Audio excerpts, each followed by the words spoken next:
Welcome po sa ating panibagong vlog. Yan. Today is August 6, Thursday. Yan. May ilang araw rin nakapagpahinga tayo sa vlogging.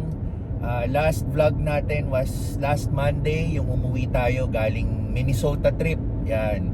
So today is August 6, tomorrow is August 7. May 2 days off si Teens. Yan.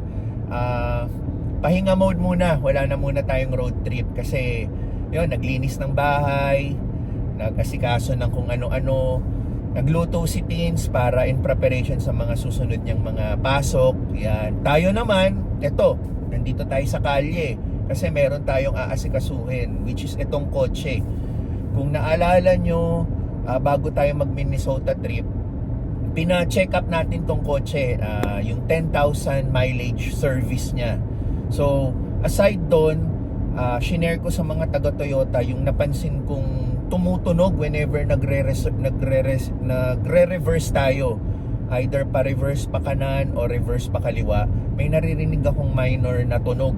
Yun. So shinare ko sa kanila, chinek nila last time din yon, sinabay nila, pero hindi nila masyadong na-check in depth, no? Kasi nga ang schedule lang natin is for the 10,000 service mileage. Marami pang ibang mga appointments na kailangan nilang asikasuhin, kaya kinulang sa oras. So nireschedule nila tayo para tingnan nilang mabuti yung sinasabi nga nating tumutunog, which is today yon. Kaya wala na muna tayong road trip. Tsaka pahinga rin naman, hindi naman kada off ni Teens is lalarga tayo. Pero hanggat maaari, yun nga yung gusto naming gawin. Yan. So magandang umaga, magandang tanghali, magandang gabi kung nasan man kayo dito sa planet Earth. Yan, dito sa US, sa Pilipinas. So welcome po sa mga new subscribers po ng ating channel. And yung naging Minnesota trip po natin, maraming salamat po sa sumubaybay, sa nag-enjoy. Mas marami nag-enjoy dun sa Mall of America trip natin. Kasi nga, yun, may mga rides, no? Parang nag-Star City tayo, indoor. Yan, si Teens at Pixar, yan, silang most na nag-enjoy kasi first ride. This is our third ride. She's got this. Okay, this is our next ride. Are you enjoying? Ha ha ha ha. Blues, blues, and blues, blues. This is our sixth ride. Let's go ride this baddie. Okay, banana swing. Next ride. Wherever you are, we're here. yun, marami nga nagsasabi sa comment si Teens ang mas nag-enjoy kaysa kay Pixar kasi biglang pumasok ang kanyang inner child. Yan. Well, yun naman paminsan-minsan kahit mga adults na tayo, pumapasok pa rin at bumabalik pa rin yung pagkabata natin sa mga iba't ibang mga bagay. Yan. So kay Teens, nangyari yun sa pamamagitan ng mga rides, no? Sumakay siya ng mga extreme rides. Nahilo pa nga Ayun. Pero for now, yan. Start tayo ng bagong vlog, which is balik tayo sa Toyota. Makikita nyo na naman ng bagong renovated na Toyota. So yun. Dito tayo sa nearby town ng Taylorville, ang Rochester, and after neto is Springfield. So napansin ko lang ang pangalan na Rochester is bukod sa bukod sa social, yung pangalan niya is ang gaganda rin ng community rito. Medyo nakakaangat siguro yung mga nakatira dito kasi ang lalaki ng mga bahay, ang ganda ng eskwela nila. And yung pangalan na Rochester, yun yung pinagstay namin na hotel sa Minnesota. Yung community rin doon, yung paligid din doon, ang ganda. And doon located yung Mayo Clinic kung saan nagpa-selfie si Teens. Yan, di ba? So, yun, social Rochester. Yan, di ba? Ayun lang, share.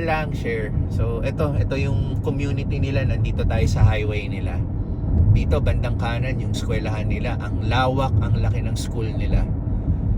Yan. In relation dito sa pagpunta natin sa Toyota, para ma-servicean tong kotse, Shout out kay Joseph ako of Abu Dhabi. Maraming salamat Joseph ako sa pagsuporta and pag-comment. May katanungan kasi siya is how much ang car loan for nurses na direct employed dito sa US. And may binigay siyang rate, nasa 40k ba? Yung 40k siguro na tinatanong niya is yun ba ang kailangan niyang i-prepare na amount, no, to purchase a car. So paki-correct lang po kung tama pagkaintindi ko. So to answer your question doon sa unang mong tanong, hindi ko po talaga alam honestly how much ang car loan for direct nurses, kasi po si Teens po under agency po siya, hindi po siya direct employed. And mostly, again sa pagkakaalam lang ko lang po, no, mostly sa mga under agency na hindi po direct employed, na unang salta dito sa US, na wala pang social security number, wala pang green card, yung way para magkakotse sila agad is through IAS. Yan. Pero yung IAS po na yan, asahan po natin, mataas po yung ipapatong nilang interest. Yan. Ganyan po sa case ng naging kaibigan natin si Marge at si Jen, which is nasa iba't ibang location na po dito sa Illinois. Yung mga kotse po nila is kinuha nila under IAS. For the details, hindi ko na po alam yung how much yung monthly nila and everything. Pero again, asahan po natin, mataas yung interest na pinatong dyan. So for the direct, I really don't know magkano ang car loan for that. Tapos yung 40k po na sinabi nyong presyo, I think okay na po yung 40k na i-prepare nyo to purchase a car dito sa US. Yung case po namin, hindi po kami kumuha under IAS. Ito pong kotse, pinurchase po namin in full payment. Yan, pinagandaan po talaga namin. So wala po kaming binabayarang monthly dito sa kotse. Ang binabayaran lang po naming monthly is yung insurance neto. So yun lang po masishare ko, Sir Joseph, and maraming salamat po sa comment nyo. Yan. Ay, to add pala, nakuha pala namin tong kotse, nasa 32k kasama na tax, all in. Yan po yung binayaran naming amount. So yung 40k po na sinabi nyo, I think more than enough na po yun. Baka maganda-gandang modelong kotse makukuha nyo doon. And also, kung saan man po kayo In half a mile, use the right 2 lanes to take a slight right onto I-72 West, signs for Jacksonville. Okay, kung saan man po kayo maa-assign dito sa US, i-take note nyo rin po kung winter state po ba yung pupuntahan nyo or ayos lang, kasi po nagmamatter po kung anong coaching kukunin nyo. Kasi po kung sa winter state po kayo, i-advise ko na lang din po, mas maiging SUV na po agad ang kunin nyo. Take a Huwag po slight right sedan. onto I-72 West, signs for Jacksonville. Yan, huwag po sedan kasi po pag matataas ang baksak ng snow, medyo mahihirapan po ang sedan makausad, no, sa makakapal na snow.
Hi there, I have a 2:30 appointment Okay, for what's the today. last name? Tan, T-A-N. Got it, alright. All right. Am I too early or just right? No, you're fine. All right. If you just want to leave the keys in the vehicle, I'll Sure. out. Because there's still 30 minutes more. Yeah, that's fine. All right.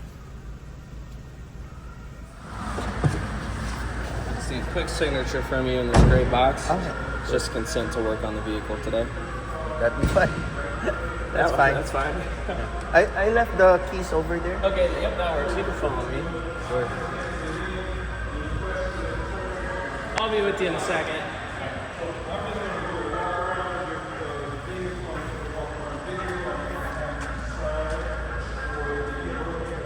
Oh, We'll be able to check in this second.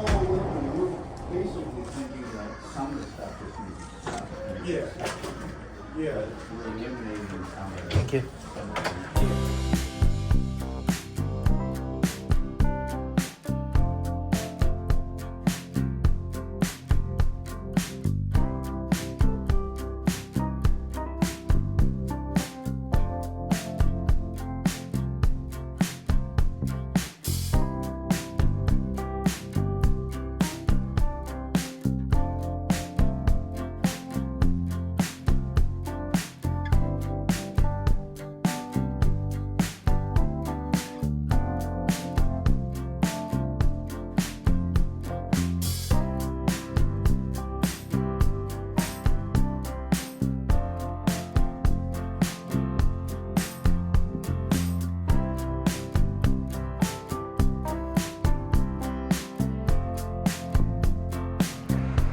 Siyempre, sayang ang libreng kape. So, binigyan ulit tayo ng number, yung tumutunog. 1 to 2 hours ulit ang ating aantayin. Siguro standard na nila yun, 1 to 2 hours. Yun ang madalas nilang sinasabi. Pero, di naman sumasagad ng 2 hours. Nandun talaga sa range ng 1 to 2 hours yung pag-aantay. So, yung weather pala natin, ganyan. Nagbabadyang umulan pero wag naman sana. Tapos presko weather tayo ngayon, nasa 76 to 78 Fahrenheit. Yan. Hindi mainit, hindi malamig. Yan, tamang lang. Kaya okay lang din maglakad-lakad tayo dito sa labas. At mag-explore na naman tayo kung anong pwedeng kotse makita natin. Siya nga pala, alam mo, naririnig ko sila kanina, yung isang client. Dinala niya yung pick-up niya na Toyota Tundra. Yan. Nakapagkwentuhan kami saglit. Tinanong ko bakit dinala niya yung Tundra niya dito. Kasi ang ganda ng itsura, ang linis. Tapos tinanong ko kung magpapaservice ba siya sa mileage. Ang sabi niya hindi. Pina-recall pala yung Tundra na model 2023. May problema yata, something about dun sa, ewan ko, sa makina, ganun. Kaya dinala niya rito for recall. So, ang tinanong ko ngayon, paano yun? Wala siyang kotse. Ewan ko, aasikasuhin yata na bibigyan muna siya ng replacement car habang inaayos yung Toyota Tundra niya na pick up. Yun, 'di ba? Nakipagtsikahan lang din tayo. Pero yung chikang yun, hirap na hirap ang English ko noon para maintindihan niya tayo doon sa mga tanong natin. Pero yun, ayun naman ang pagkakaintindi natin. So may recall ang Toyota Tundra dito sa, I think buong US na yan kung model 2023, 'di ba? So sa mga meron diyan ganung modelo, baka alam nyo na pinapa-recall yung kotse nyo. Ayan. Napansin ko walang masyadong kotse ngayon dito. Medyo less yung mga nakaparada. Last time kasi even dito meron eh. Yan. Tapos ito nga pala yung mga pickups nila. So ito si Tacoma. Yung size niya, parang ito yung mga size nung Hilux sa atin sa Pilipinas na pickup, no? Yung mga mid-size pickup. Yan. Ito pa, Tacoma. Pero, pag si Tundra na yung kinompare mo, ito, medyo biggie na siya. Yan. Parang ito si kuya nila. Ito si Bunso, si Tacoma. Yan ang difference niya. Toyota Tundra. Siya nga pala, yung mga taga-Toyota sa loob, kung paano nila i-pronounce yung Toyota Tundra is Tundra. Yan. So, nakigaya na lang tayo. So, malamang, yun na yung tamang pronunciation niya. Toyota Tundra.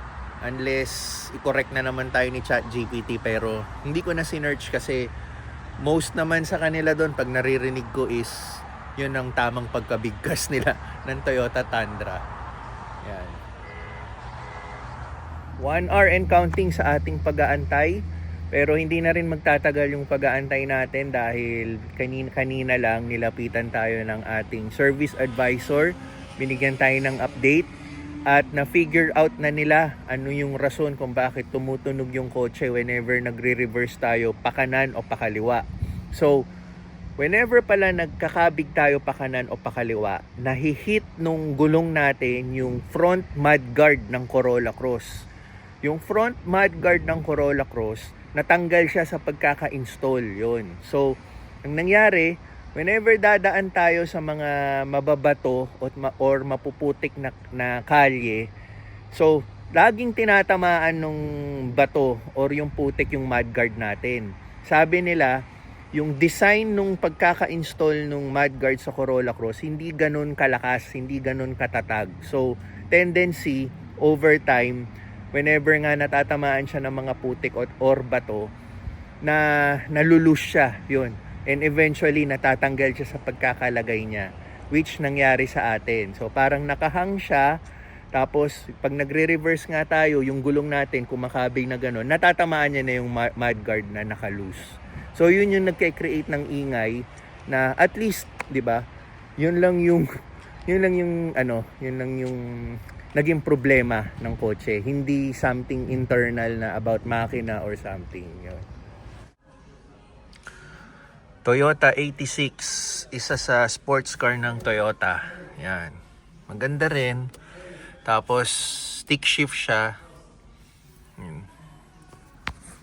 Itong masarap sa stick shift pag sports car ang imamaneho mo, mas feel mo yung tunog ng makina. Yan. Tapos 'di ba? Walang speed limit, makakahataw ka ng gusto mo. Kaso lang, hindi pwede, di ba? Doon nga tayo nadali sa speed limit na yan. Anyway, yun. Susunog lang tayo ng oras. Pinifeel lang natin yung coaching to. Kung anong pakiramdam. Ayan, di ba? Ang babaw eh. Hindi na rin tayo sanay sumakay sa mga mabababaw na kotse. Parang feeling ko, sasayad yung puwetan mo sa kalye. Medyo sanay na tayo sa medyo angat eh. Pero yun, magandang experience pa rin makapag-drive ng ganito, di ba? Siya nga pala, shout out kay Jedge Bro ng Andrea Jedge TV. Yung last visit namin sa kanila, meron siyang sports car na Mazda.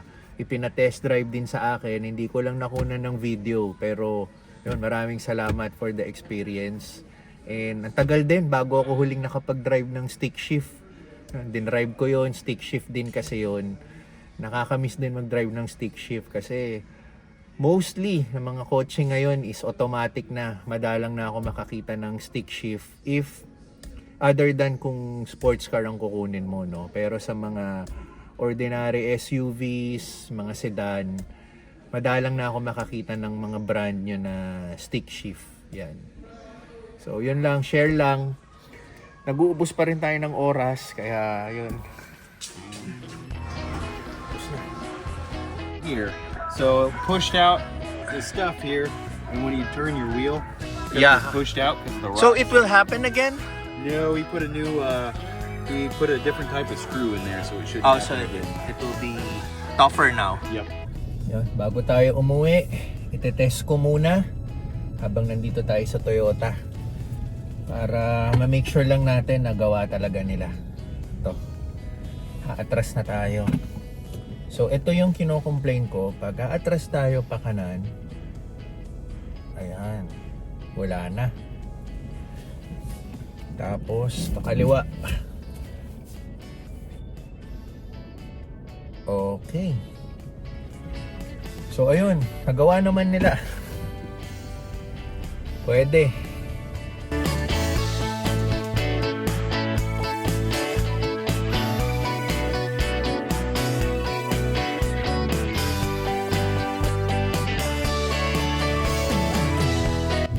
Okay, nandito na na tayo sa Taylorville, malapit na tayo makauwi ng bahay. Papahinga lang tayo saglit, tapos babalik na tayo mag DoorDash and Spark. So balik tayo dito sa naging service natin sa Toyota. Na-solve naman nila yung ating complaint, maayos naman. Yun nga, chinek natin, di ba, bago tayo umalis ng Toyota. Pero siningil kasi tayo ng labor, $60 plus tax. So overall $65. So tinanong ko sila bakit siningil ako ng $65 labor at hindi kinover ng warranty, which is under warranty pa naman to. Ang explanation nila, yung kinomplain kasi natin is sa outside nung kino-cover nila sa warranty, which is sa engine, sa electrical, at hindi naman yun yung naging sira. So parang outside forces yung nangyari na nakasira dun sa mudguard sa pagde-detach niya. Kaya yun yung na-repair nila at nasingil tayo ng labor. Kung alam ko lang na yun talaga yung naging dahilan, sana ako na lang yung naghigpit, no? Pero on the other hand, naisip ko rin, kung ako lang din naman yung gagawa, baka hindi ko rin ma-figure out na yung pag-detach pala ng mudguard ang dahilan kung bakit nag-iingay. Kasi ilang beses ko rin tinignan yung harapan, parang normal naman yung itsura no? So, naisip ko, kung hindi rin natin dadalhin sa Toyota or kung ano man talyer dito at hindi gagamitin yung makinarya nila na iaangat nila yung kotse, makikita mo yung full visuals nung ilalim, which is na-figure out nga nila ano yung dahilan, hindi ko rin talaga malalaman na yun ang dahilan, no, ng pagkakaingay dun sa yung naging complaint natin. Pero yan na yun, nasingil tayo, hindi ko inaasahan, nagbayad na tayo. So ganun talaga. Hindi natin pwedeng sabihin charge it to experience kasi nga in the first place hindi rin talaga natin alam, at kahit sila umpisa hindi rin nila alam ano yung nagkukos ng ingay. Pero tinanong ko sila sa 15,000 mileage na ibabalik natin to, which is malapit na naman. Sabi ko, meron ba akong babayaran? Sabi nila wala, dahil covered naman lahat, and kung ano man yung makita nilang defect or maging sira sa engine or electrical, yun, wala tayong babayaran kasi covered tayo ng warranty. Ito daw talaga, hindi rin nila maintindihan, minor lang naman, outside forces, but kailangan pang sumingil ng labor. Pero syempre sumusunod lang din naman sila sa rules sa Toyota, kung ano yung inano ng management. Wala rin tayong magagawa. Kaya ayun, nagbayad na lang talaga tayo. So ang importante naman, ito, na-repair na, kahit papano may peace of mind na tayo na at least hindi makina or electrical yung naging sira. And dagdag pampalubag ng loob, kinarwash naman nila yung kotse, luminis yung kotse, and ni-run through ulit nila yung buong kotse like yung ginawa nila last 10,000 mileage service nila, no? So may report ulit silang pinakita sa atin, in good condition naman ulit yung kotse natin kahit na nakapag-trip ulit tayo from Minnesota. Kaya yun na lang yung pampalubag loob natin sa ating $65 na binayaran. Yun, kung alam ko lang, no? Kung alam ko lang na mudguard talaga yung dahilan, sana ako na lang naghigpit, no? Nag-do it yourself na lang tayo. Pero ewan ko. Ganun talaga. So ayun, malapit na tayo sa bahay. Yun nga, pahinga lang tayo, tapos balik tayo sa pagkekerengkeng natin sa DoorDash and Spark. So ito yung mudguard sa harap na hinigpitan na nila. Meron doon sa dulo. Ayan, may dalawang ano doon. Tapos ito siya. So dito mahigpit naman. Okay naman dyan. Dito yung nag-loosen up banda dun sa dulo. So nangyayari, pag umaabante tayo, tas naka-front dito yung wheel, tapos napadaan ka sa bato, parang may nagsushoot na bato at putik dun sa loob. So yung na-detach siya, pumapasok dun sa loob yung putik at bato na nagpapabalk papunta rito yung mudguard. So ang tendency, pag nagre-reverse tayo ngayon ng pakanan o pakaliwa, tumatama ngayon dito sa rubber ng gulong yung mudguard na to. Pero ngayon, natanggal na nila yung mga bato at putik sa loob. Medyo nalapat na siya papunta ron at hinigpitan na nila yung ito yung mudguard na to.